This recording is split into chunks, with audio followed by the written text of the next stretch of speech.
I'll stop the share while we go over.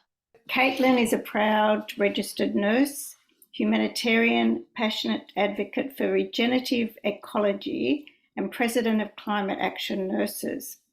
Through her work volunteering with organisations such as the Oak Tree Foundation, which is very well known, AusAid, the Australian College of Nursing, and the Climate and Health Alliance, Catelyn fervently contributes to her life mission of spreading conscious kindness, and it's a great phrase. Catelyn was a 2022 Westpac Future Leaders Scholar and has completed a Master of Leadership, Health and Human Services through the University of Tasmania. And she's just told us she's about to start a PhD.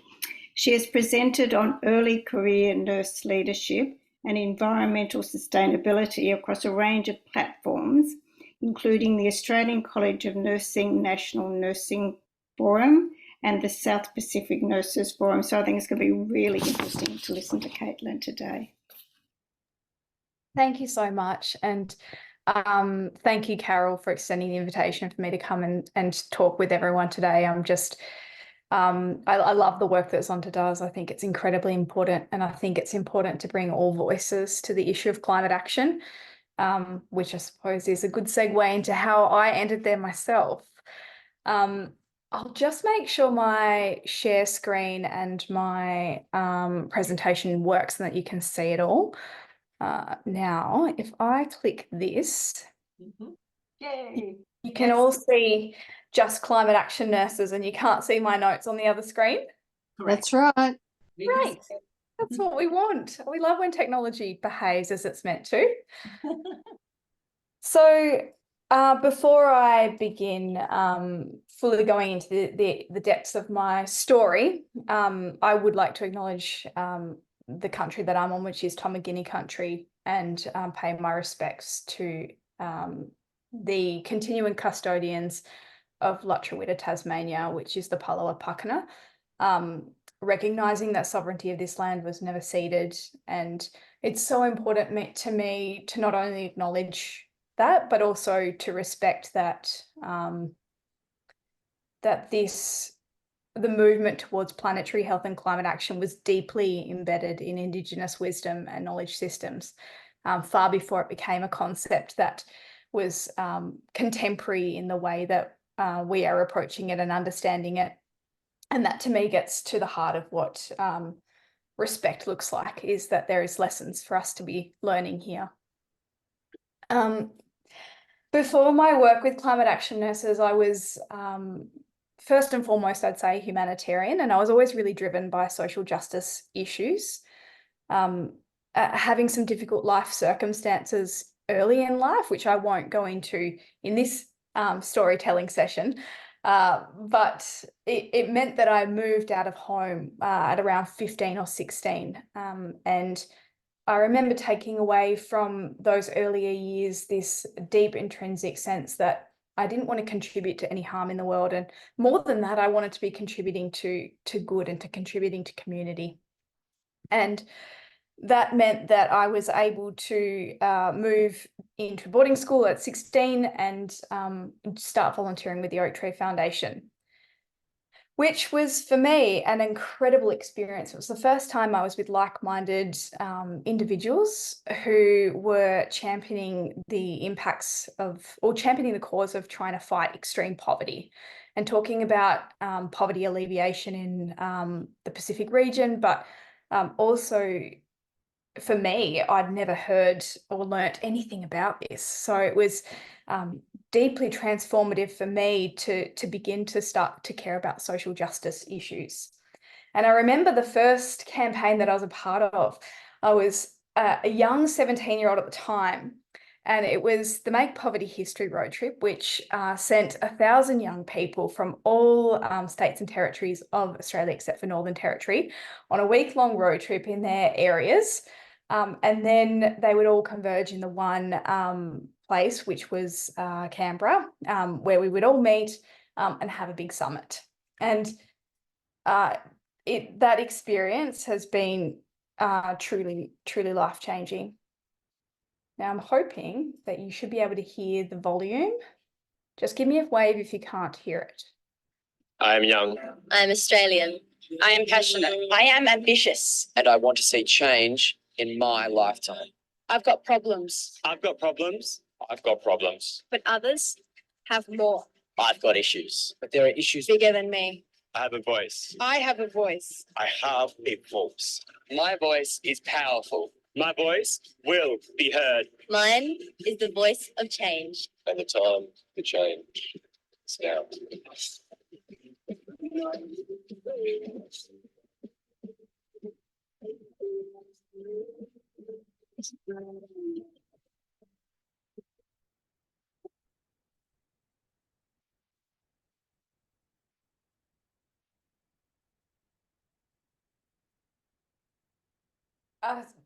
It still gives me shivers, even though it was many, many years ago. And there was just the last line, mine is the voice of change and the time for change is now, is just one of those things that I think when times get difficult, that stays in my head. That's what I come back to. And it was from that experience with the Oak Tree Foundation that I found myself in the Solomon Islands when I was 19. And I'd been there, fortunately, I had the opportunity to visit the Solomon Islands before that. So I developed a really strong and deep relationship with the area. But it was further deepened when I lived and worked there in a placement with AusAid and Young People Without Borders. And that experience to me was a deep instilling of what it means to know your gifts and give them. And that to me mostly was taught by the principal of the school that I was volunteering at, Marlene, who's a deep, deep friend of mine. And she was often trying to encourage me to deliver workshops and to teach some of the teachers there.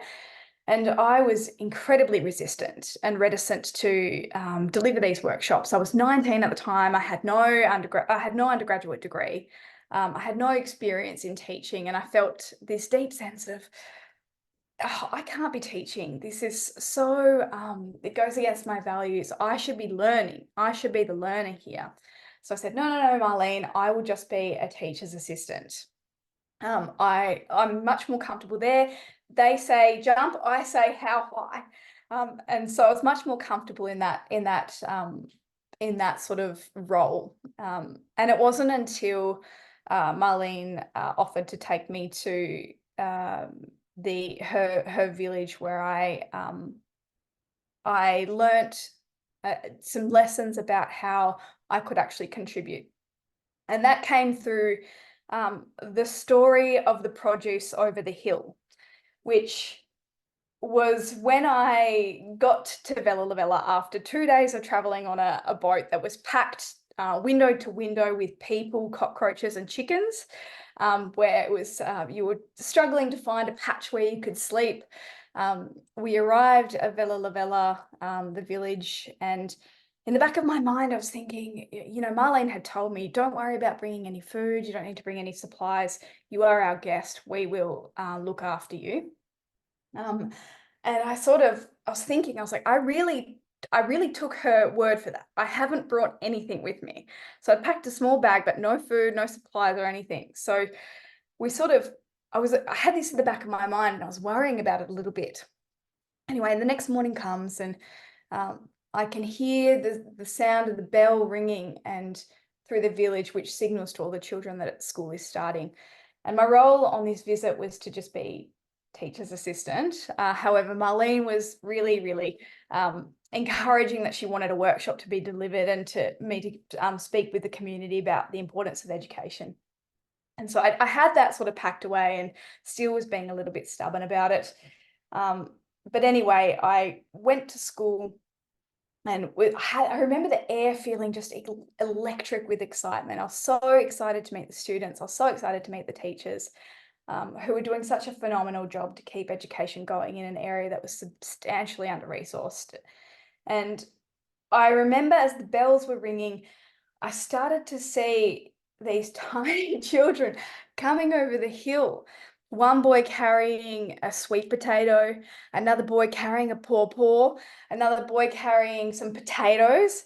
And as they came closer into my line of sight, I realized that every child was carrying some piece of produce that they brought from their garden and strutting so proudly and excited to show me what they brought. And I think the thing that sat with me is, yes, it was so incredibly generous that they had gone to lengths to contribute. But the second lesson, and I suppose the one that stayed with me the most, was that when you look internally and you feel that you have nothing to give, it's not from a place of abundance. And sometimes you need to shift the way that you look at what you have. And you may not have a garden that's full of produce that you can give away, but you may just have one thing that you can offer. And it was a lesson to me to look inwardly about what my contribution could be, and to always ask my question is, what is my gift and how do I give it? So I did give the workshop, but with a twist. And instead of talking to these teachers about how to teach, which was a lesson I needed to learn from them, I instead spoke about an area that I did feel a lot more comfortable about, which was building engagement and working to build a movement, which are lessons that I'd learnt from volunteering with the Oak Tree Foundation. And I won't forget, because after that workshop, one of the teachers came up with tears in her eyes, and she said that where she was struggling the most wasn't in delivering the lessons, it was in understanding where her students were at, and understanding why they were coming into school so tired. So it was a powerful lesson for me, coming away thinking about what career I wanted to do and what I wanted to pursue. And it was there that I started to think very seriously about nursing. And as I said, I always saw myself first and foremost as a humanitarian. And I'll jump ahead a little bit here, because the connection between nursing and climate change sometimes is missed a little bit. For me, when it sort of changed a little bit when I heard this guy, Simon Sinek, give a presentation where he was asked the question about the issue of saving the planet. And he said, we've got the language wrong. The planet will be fine. The planet will survive with it, no matter with us or without us. What we have to do is save our species. We are affecting the climate to the point where we will make living conditions impossible for our species. Prior to then, I cared about climate change, but now it's started to become a humanitarian issue for me. And I started to realize that the social determinants that we talk about with health is greatly going to be impacted by climate change and environmental issues. It's like the train analogy that Carol shared at the beginning, is that all of the issues that we care so deeply about will be impacted by climate change. So I knew as a nurse, and I'll say this, I absolutely loved working clinically. I loved being a nurse, and I worked in pediatrics, and I would share so many stories about my time, but I just don't have the length of time today about to share every story that I had from nursing.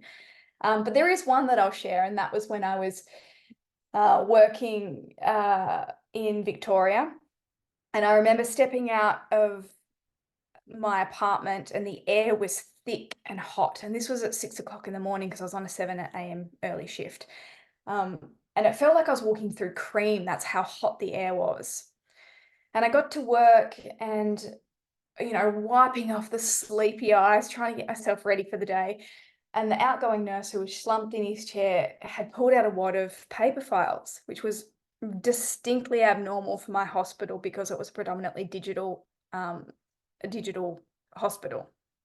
And I said, what is going on? And he said, overnight, our air conditioning system, which keeps the servers cool, has blown up because it's overheated, which has meant the servers have also overheated and they've blown up, which means our entire system's down. So for me, I'm sort of thinking, oh my goodness, our patient charts, our medication charts, our patient notes, our documentation, everything I don't have access to anything.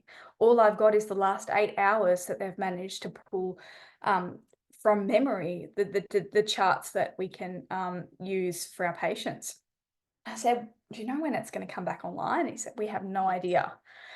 And I mean, I've had some truly terrifying moments nursing where I've really had to step back, and it's been quite frightening, but I've never felt more uncertain as a practitioner than that at that moment. And it was, I mean, the pennies probably dropped for many of you that was occurring during the 2020 heat waves that Victoria experienced. And again, probably some of you are thinking, piecing it all together. Those heat waves had happened a mere few months after the bushfires in Australia, and they happened a few months before we were plunged into a global pandemic. And I was quite literally plunged into a suit full of plastic and a N95 mask. And reflecting on the time, I just thought, this is the context that nurses will be leading in. This is the context that we need to be prepared to address as practitioners. But when I looked for nurses in the space, it seemed to be missing. And it's not to say that we don't have a responsibility. The Australian healthcare system contributes almost 7% of our total carbon footprint, which is huge. And that comes from not only waste, but also electricity, improper use of resources, mainly from keeping a normothermic temperature. It comes from our fleet vehicles. It comes from anesthetic gases. So if you compared healthcare globally, which is about 5%, it's actually more than the aviation industry. So it's pretty sizable chunk. And nurses have historically focused our interventions on adapting the patient's response to the environment rather than changing the environment itself and looking at these upstream measures. So seeing that there was a bit of a gap, I knew that something needed to be done, and luckily I wasn't alone. There were other like-minded individuals who felt the same way and felt that we needed Australasian leadership on the issue of climate change for nurses. So myself, the outgoing president, Letha Ward, Mark Holmes, and Diane Hart founded Climate Action Nurses as a means to be an Australasian network of nurses who are dedicated to taking action on climate change to achieve better health outcomes for all people. We're founded on 4 pillars of action: policy, advocacy, education, and research. I want to do it again, just to really iterate those 4 pillars of action. And overall, our theory of change, which can you see my panel at the top, or can you see the top of it? Okay, great.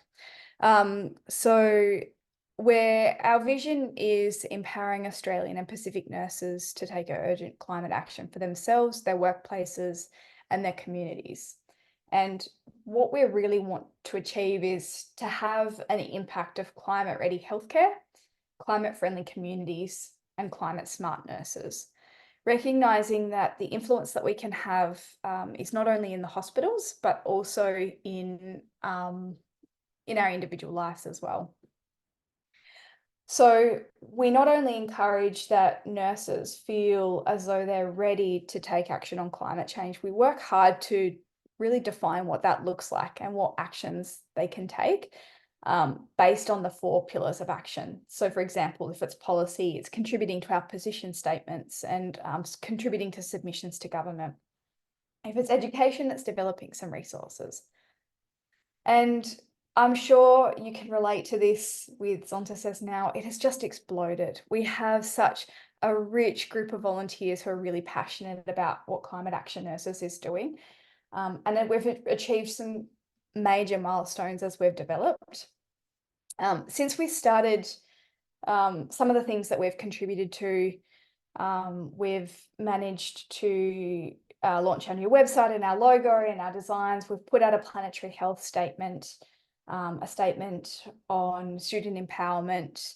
We've made a submission to government and now a witness to a Senate Commission hearing in an upcoming hearing. And one that I'm really excited about, we're about to launch a portal, an education portal for all nurses across the country to access for free, with the resources that they can use to take action in their personal lives, or at work or at university. We are in a planetary health organisation in Australia, but also a global planetary health organisation. And we've reached a total volunteer membership base of 86 members, which is just phenomenal. So I'll be mindful of time, and I will leave it there as an opportunity for if there are any questions. I'm hoping that I've stuck to 20 minutes. I can't quite see the time, so I will throw it over if there's any questions, and I'm happy to answer them. Will I ask my question now? Waste. What about waste? Just like waste in hospitals and disposal of waste products. Yeah, and I think, Jasmine, you mentioned about the infection control risk. Yeah. Which sort of sits in the area of quality improvement.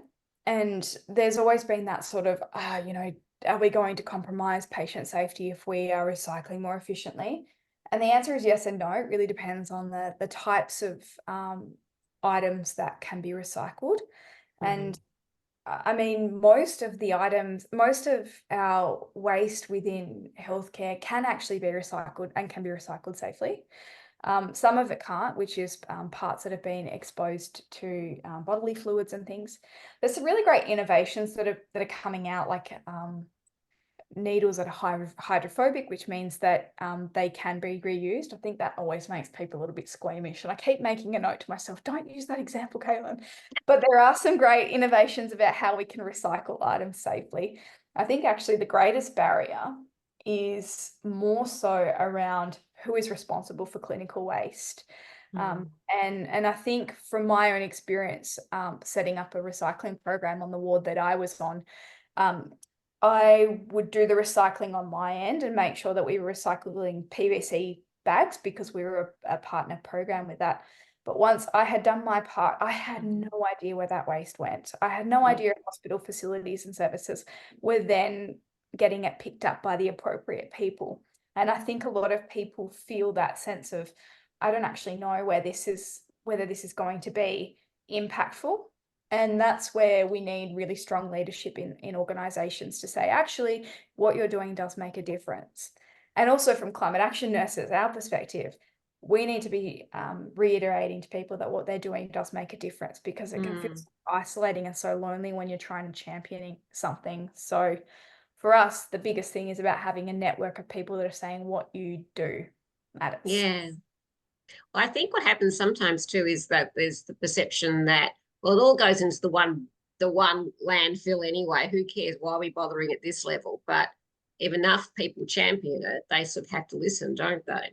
That's it. And if there's enough people that are really committed to making that change and they really want to see it happen and they know that it can happen, then I think that there's more likelihood that initiatives like that succeed.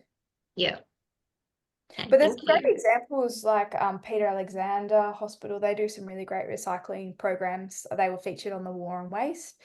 Some other examples are people that are using expired supplies and redistributing those. And yeah, anyway, I will leave it there because I can see that there are other hands up.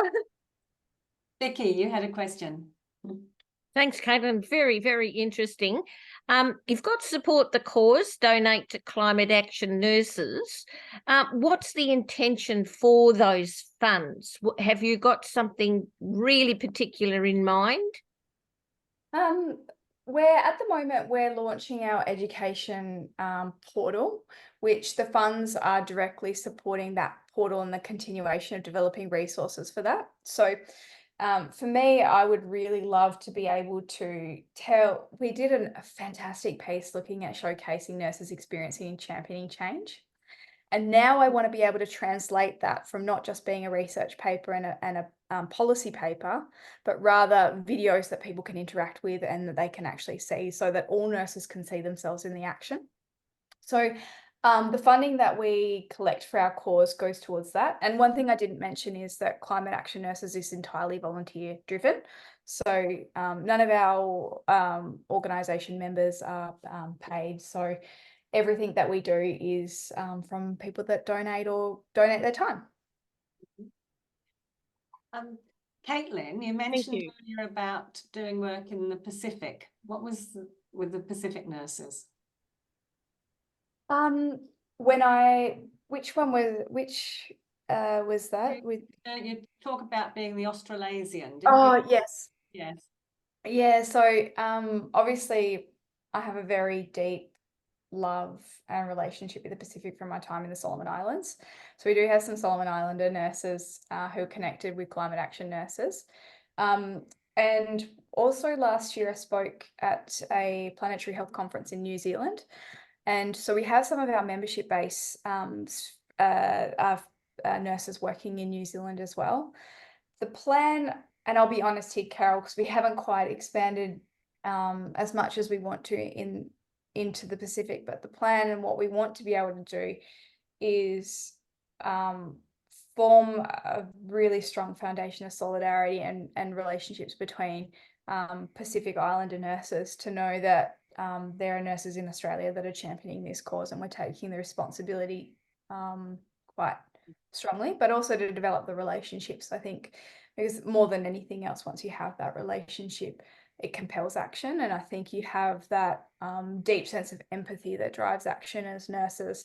It's one of the things that really connects us to what we do, is that is the connection and the relationships that we form with patients and the stories that we tell. Brilliant. I see we've got hands up from Sue and then Janice. Do you want to ask your questions? So, Catelyn, I'm just wondering if you had anything to do with Doctors for the Environment yet, or thinking about that in the future? Yeah, we do. Doctors for the Environment are incredible. So Kate, the CEO, and myself, we're working closely. One of the collaborative works that we want to put forward is they published a really fantastic resource for doctors that really sort of explained the role of doctors in planetary health. And planetary health is the concept that our human health is entirely dependent on flourishing ecosystems. And so they published this paper that was used as a resource to develop their undergraduate curriculum.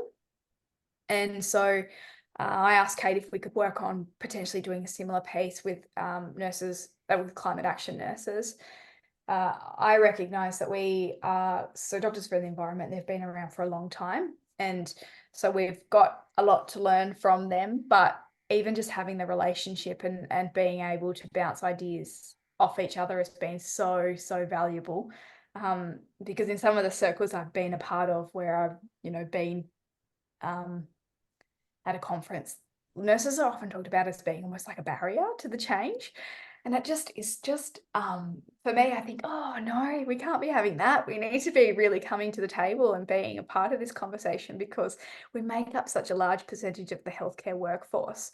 And we can have a real impacts if we are ready to champion the cause and to be a contributive partner in that. So yes, we are aware of Doctors for the Environment, and I have so much respect for what they've championed already, and I'm hoping that Climate Action Nurses can be as impactful as they've been. I think we've got our last question is from Janice.